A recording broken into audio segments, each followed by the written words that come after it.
Bonjour.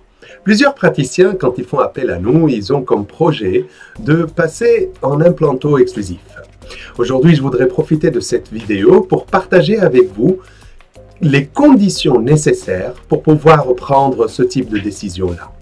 Si vous êtes omnipraticien, que vous posez des implants et vous faites de la chirurgie préimplantaire et vous êtes expérimenté dans ce domaine-là, et vous avez le souhait de passer en exercice implantaire exclusif, vous devez d'abord vous poser plusieurs questions. La première, est-ce que les 2/3 de votre chiffre d'affaires actuel sont réalisés par l'activité implantaire?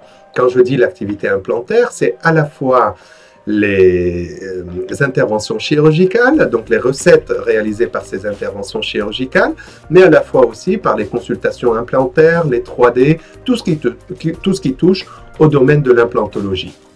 La deuxième question que vous devez vous poser, c'est est-ce que mon réseau de correspondants compte environ 40 omnipraticiens?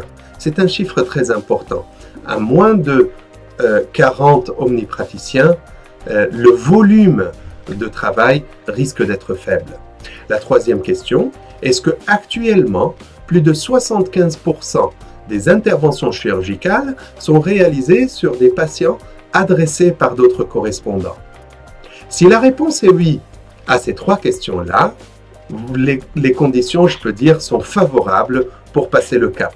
Il vous restera qu'à identifier parmi vos réseaux de correspondants la liste des omnipraticiens qui vous sont fidèles et identifier la liste qui est à fidéliser. Une fois ces deux listes sont bien définies, il faudrait ensuite mener les actions nécessaires en adéquation avec la fidélité de chacune de ces deux listes-là.